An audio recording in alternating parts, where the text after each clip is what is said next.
سلام دوستان، حالا احوالتون خوبین؟ رو به راهین؟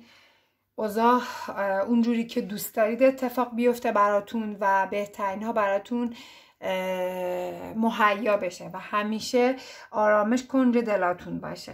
با من همراه و همسو بشین تو این انرژی خانی امروز رو با دک تاروت فرانسوی میخوام براتون انجام بدم به نیت اینکه آیا شما رو انتخاب میکنه یا رقیب رو. بریم که با هم این رو بیایم و شما 3 نفس عمیق بکش. درسته حال دلت بده ولی از ته دل از خدا میخوام که آرامش رو برات بده و آمین رو با هم بگیم و اینکه اگه دوست داری با من همسو بشی و هم فرکانس بشی عدد 884 رو برای من کامنت کن که انرژیت به من بخوره و اونی که عضو این کانال نیست لطفاً عضو کانال بشه و اینکه ارتباطش با من میکس بشه. خب خیلی خوشحالم که میتونم یه چند لحظه ای رو براتون آرامش بدم. انگار دوست نداره که دود بده. خب تا اینکه این دودش در میاد شما هم که از ته دل 3 نفس عمیق بکش و با من باش و داشته باشین نیت رو. بریم طبق معمول 3 کارت نشانه رو بیایم. میگه که طرف مقابل شما انگار که شرایط اصلا خوبی رو نداره، حال دلش اصلا خوب نیستش و انگار نمیتونه تصمیم بگیره. دیدش تو گذشته است، روابط رو سفت و محکم تو دستش گرفته و حال دلش هم بده و واقعا نمیتونه نفس بکشه. انگار بهار دلش خزان شده و چیزی که باید قشنگ کنارش میبود نیستش و اینکه یک سری حرفایی که بینتون رد و بدل شده که انگار مثل اراجیف میمونه، انگار مثل یه چیزی که واقعا میتونست روابط رو از هم وانده واداده و حال دلش رو بد کرده و ایشون داره هی داد و بیداد میکنه، هی خودش رو به در و دیوار میزنه که روابط رو دوباره برقرار کنه اما نمیشه که نمیشه.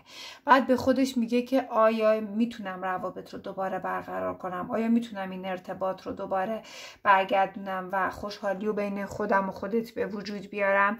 میگه تو چرخه اقبال روابطش همش به این فکر میکنه که چیکار کنه چیکار نکنه، چه تصمیمی بگیره و چه کاری نکنه. ببین طرف یه آدمیه که خطاکار بوده، طرف یه شخصی بوده که خب به شما خیانت کرده و حال دلت رو بد کرده و به هم ریختگی تو روابط به وجود آورده.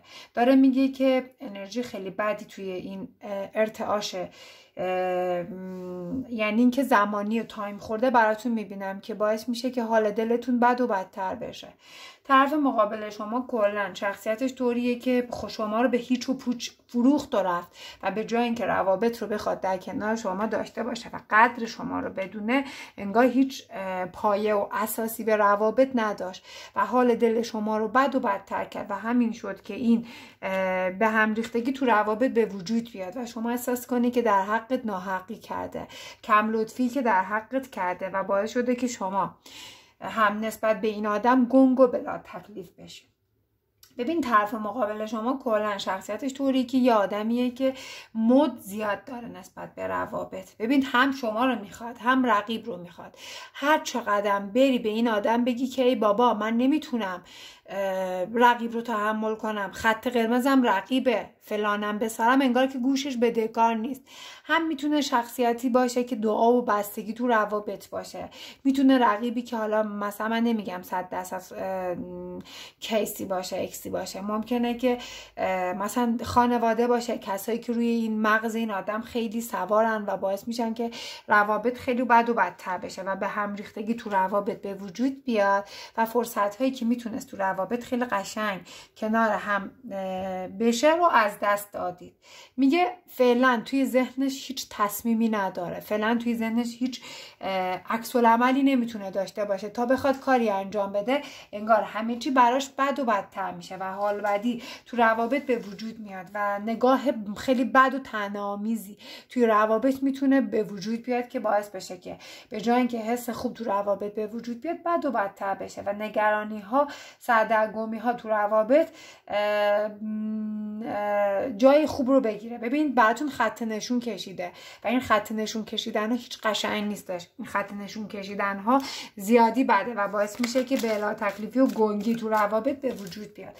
میگه طرف مقابل شما روی شما خیلی تاثیرگذار بود، روی شما خیلی اعتبار میخورد، روی شما خیلی حس خوبی داشت، بعدش هم پشیمون میشه چقدر زیاد که مثل شما رو از دست داده و حال بعد شما رو دگرگون کرده و به جای اینکه روابط رو قشنگ با شما محک بزنه انگار که دورت زد و اینکه خیلی بهش فرصت دادی، خیلی براش بودی، خیلی براش ارزش و تایم میذاشتی و این آدم انگار که شما رو یعنی اینکه شما رو قبول نمیکرد، شما رو هی پس میزد، شما رو هی با اوضاعی که بودین میرنجون و حال بعدی تو روابط به وجود آورد. میدونید چرا پشیمون میشه؟ به خاطر دعا بوده، به خاطر بستگی بوده، به خاطر انرژیای فوق العاده منفی که بین شما دوتا به وجود اومده بود و این آدم رو نسبت به همه چی بد کرد. ببینید کسی که رقیب بوده باعث شده که روابط شما سرد و بیروح بشه، روابطی که انگار هیچ و پوچ بوده، انگار هیچ چی نیستش تو این روابط، نه شمایی وجود داشتید نه روابطی وجود داشته. همیشه توقع ایشون از شما زیاد بوده و همیشه شما رو آدم بده فرض میکرده، همیشه شما بد و بدتر بودی تو این روابط. کلا آدم زیاد نرمالی نیستش. خودت هم اینو میشناختی، گاهی اوقات به خودت انگار هیچ میگرفتی که این آدم بهت خیانت میکنه، چون که دوستش داشتی، چون که بهش اهمیت زیاد میدادی، دوست داشتی که روابط رو با این آدم دوباره به درازا بکشونی، روابط رو دوباره به شرایطی ببری که همه چی برای خودت و خودش باشه، همه چی برای شما رنگ و لعاب خاصی داشته باشه، جذابیت خاصی داشته باشه. خب طرف مقابل شما کلا نگرشش به شما اینه که شما میتونستی با این آدم شرایط خوب و مثبتی به وجود بیاری، شما میتونستی با این آدم حس خوب و قشنگی رو بدی و اینکه کلا احساسات خوب تو این روابط به وجود بیاری. میگه طرف مقابل شما دیدگاهش نسبت به شما اینه که شما رو شخصی میبینه که میتونید برای این آدم خیلی قشنگ همه چیو به صورت معجزه درست کنید. ببینید با رقیبی که رفته و رقیب انگار که ذهنش رو دزدیده و هیچی بین شما دوتا نبوده، طرف مقابل رو یه طوری کرده که شما رو کلا تو زندگی بکشه، شما رو تو زندگی نداشته باشه و حس قشنگش تبدیل به حس بد بشه. چقدر دنبالت بود، چقدر موسموس روابط میکرد، چقدر برای شما روابط رو بالا و پایین میکرد. الان کو اون حس خوب، الان کو این حس بد؟ این شخصی که باعث شده روابطتون به بیراهه برسه. چرا که همیشه توقع ایشون از همه چی زیاد بود، توقع ایشون از همه چی خیلی بیشتر از اون که شما فکر میکردید بود و باعث میشد که همه چی بد و بدتر برسه. بعد به یک نقطه میرسیم که انگار کو اومده وسط و همون رقیبه که روابط شما رو کشته و چیزی که قشنگ باشه و بخواد روابط رو دوباره به هم برگردونه نیستش. طرف مقابل شما کلا یه آدم دوروییه، یه آدم فوق العاده غیر قابل اعتمادیه که اصلا نمیتونی به این آدم اعتماد کنی. تا بخوای اعتماد کنی میزنه دهن مهن تو سرویس میکنه و همه چیو بد و بدتر میکنه. میگه به دنبال یک تماسه، به دنبال یک خبر از سمت شما که عدالت رو بر حق به شما نکرده. ممکنه مشکلات قانونی داشته باشه با یا رقیبی که به این راه رسیده باشه که هی اون بدو شما بدو، شما دنبالش بودی، همش قدم به سوی اون برمی داشتی، انگار که وقتی که یه قدم برمی داشتی 500 تا قدم از تو دور میشد و حال دل شما رو بد میکرد و ناراحتی ها رو روز به روز بیشتر میکرد و همین باعث میشد که طرف بی تعادل و بی فکر باشه. خیلی از روزا احساس کارما بودن دستش میده، احساس میکنه که کارمای سخت و سنگینی رو باید بده. چرا؟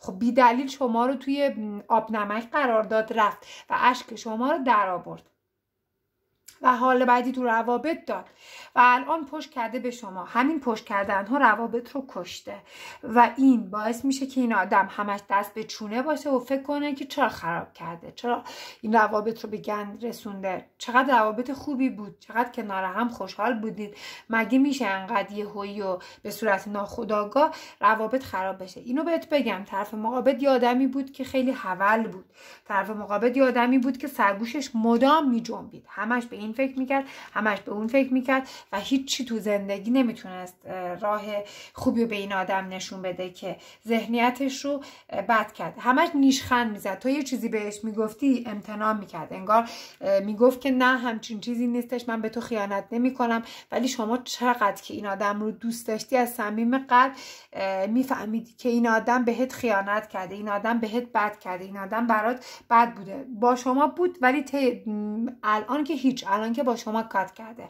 وقتی که با شما بود یه وعده‌ای بود، ممکنه یه ماه بود، یه فصل بود که روابطی رو تازه شروع کرده بود که کم کم همه چی ریخت، همه چی خراب شد، همه چی به در بسته خورد. حالا الان همه این چیزا اومد وسط، درسته، و ناراحتی تو روابط به وجود آورد و به هم ریختگی تو روابط داده و اینکه الان کشمکش و درگیری فکری داره و احساس میکنه که چوب خریت و سادگی و احساسی بودنش رو خورده که باید از این فرسنگ ها بگذره. میگه استوب زده میشه و اینکه به این فکر میکنه که بعد خودش رو اصلاح کنه. الکی بلندش کجا بره که دروغکی از کاهگو درست کرده، الکی روابط رو به گند کشید. شما چقدر اش ریختی، شما چقدر التماسش کردی، یه روز گفت نیستم، یه روز گفت نمیخوام ببینم، چقدر ازت بدم میاد، چقدر اینطوری، چقدر اونطوری. روابط رو به خاطر کسی دیگه به شما رو به کسی دیگه فروخت و حال بعدی تو روابط به وجود آورد و شما رو گذاشت توی یک، یعنی اینکه یه چیزی که بلا تکلیفی، نه این ور قضیه نه اون ور قضیه، و حال بعدی رو به وجود آورد. خب میگه اصلاح خودش نمیکنه. حالا فعلا خودش رو توی ابرها میبینه و خودش رو کنار رقیب میبینه و چارچوبی که توی روابط به وجود آورده رو به هم ریخته کرده و نگران خیلی از چیزا نیستش که انقدر شما نگرانی، انقدر که شما حس بد میکنی نیستش. و این که داره نشون میده که به شما فکر میکنه، شما تو زندگی اولویتش داری، شما تو زندگی به وجود میاد اولویت ها. اون تایمی که با هم کات کردین اصلا نبودید، انگار که شمایی تو روابط نبودید و هیچ حسی به هم نداشتید و حال بعدی تو روابط به وجود اومد. میگه بین شما دوتا انگار روابط میخواد برقرار بشه، انگار که میخواد همه چی دوباره اوکی بشه و خوشحالی تو روابط به وجود بیاد. فعلا روابط شما سیاه و هیچ و پوچه، هیچی تو روابط نیست، شما رو زده بلاک کرده، حال بعدی تو روابط به وجود آورده و نگرانی ها رو روز به روز داره بد و بدتر میکنه و یه به هم ریختگی که باعث میشه که اگه به شما بد کرده، کارماش اینه که رقیبم به ایشون بد میکنه، میذاره در کاسش و اون چیزی که حقش بوده رو تلافی میکنه و همون لحظه ای که میتونست با شما بهترین داشته باشه رو به وجود میاره. ممکنه عنصر آب باشه یا کلا شما عنصر آب باشید، اعتدالی که برقرار نشده، انگار ترازویی که بالا پایینه، نوسان نداره و این که میگه خدا و کائنات این وسط هست، رها شدن از یک سری بلا تکلیفی ها، دوباره برگشتن سمت هم و حس خوب رو برقرار کردن و چیزایی که بد و بدتره رو میتونه به وجود بیاره و این که میتونه همه چی رو بهت بده و این که همه چی رو دوباره برقرار کنه. میگه طرف مقابل شما کلا احساسات رو شما بسته بود و این که همه چی بد و بدتر کرد و نگرانی ها رو روز به روز بیشتر و بیشتر میکرد و همین باعث شد که شما دیگه امیدت از این شخص بره و فکر نکنی که دیگه روابط میتونه برقرار بشه. ولی خب خدایی هست، کائناتی هست، اشک جواب آه و اشک شما هست که این آدم این کارو کرده عدالت بر حق بشه. شبی که نتونه بخوابه، شبی که نتونه تصمیم بگیره، ببینید 4 تا 9 وعده آینده میتونه برگرده سمتت و ارتباط شما رو که اگه بد کرده دوباره بهت بده و یه حس خوب تو روابط به وجود بیاره. بعد داره میگه که نسبت به همه چی شک داره، همین شک و واهمش باعث شد که همه چی خراب بشه و یهو از چیزی که میخواسته باشه رو بده باد ببره. بعد داره میگه که به پیشنهاد دادن به شما فکر میکنه، به پیشنهاد دادن به شما بسنته نمیکنه و اینکه دنبالت میفته. اگه شما یه روز دنبالش افتادی، ایشون امروز دنبالت میفته، ایشون میاد که این سعدی رو تموم کنه، ایشون میاد که حرف دهن مردم رو ببنده و بهت اعتماد کنه و اینکه انرژی خوب و مثبت بذاره و جا خالی هر چیز بد و بدتر بشه. که میگه تأخیری که تو این روابط هست بالاخره تموم میشه و پیشنهادی که پر از حس خوب تو روابط به وجود میاره. خودت عنصر خاکی یا کلا یه خاکی، یه عنصر خاکی و یه عنصر آبی میبینم که بستگی و ناراحتی به وجود اومده دنبالش باعث میشه که همه چی دوباره برگرده سجاش. و اینکه دوباره دست تو دست هم دیداری که بینتون هست گذشته رو بذارید کنار، پلای پشت سر رو خراب کرده، دوباره ارتباط به وجود میاد. شما میتونید طرف مقابل رو توی ذهنت بیاری، حالا اگه تنفر داری دوستش داری یا ودود و 110 بار تکرار کن که انشاءالله برات اوکی بشه و از ته دل همه حرص و طمعی که نسبت به این آدم داری دوباره برگرده سرجاش و ارتباط خیلی قشنگ و محکمی بین شما دوتا به وجود بیاد و تأثیری که دوباره به این روابط هست برقرار بشه. ببین توی چالش فال میتونه طرف مقابل باشه، خودت باشی و رقیب باشه که رقیبی ناراحتی رو به وجود آورده و یه بلایی میاره سرش که یه دونه از زمین میخوره یه دونه از آسمان، و اینکه بین شما دوتا قول و وعده‌ای بوده، حرفی بوده، دوباره به هم برمیگرده و از این دست بده از اون دست میگیره. و اینکه اونجاست که عشقم شما ایشون رو قبول کنی، بهش اعتبار بدی یا ندی. و اینکه میتونه یه پایه‌ای از حس خوب باشه، یه خوشحالی که بینتون اعتبار روابط رو بده و آرامش رو بین شما که از بین برده دوباره برقرار کنه. و اینکه در کل داره میگه که شکر خدا داشته باش که آهی که از دل کشیدی جوابش رو میگیری و این آدم میاد و ممکنه الان نباشه ولی با زمان همه چی کنار هم قرار میگیره و این مجهول بودن و علامت سوالها جواب همه این اشکت که هست که همیشه نگرانی و اضطراب داری. الانم که الان گوشی رو چک میکنی که آیا تو از بلاک در میاره یا در نمیاره، با وجود تنفر دنبال گم شده دوست داشتنتی که انشاءالله برات هر چی که خیره تو این راه و مسیر اتفاق بیفته و آرامش رو از ته دل برای خودت و احساساتت میطلبم از خدا. آمین. بهترین ها برات اتفاق بیفته.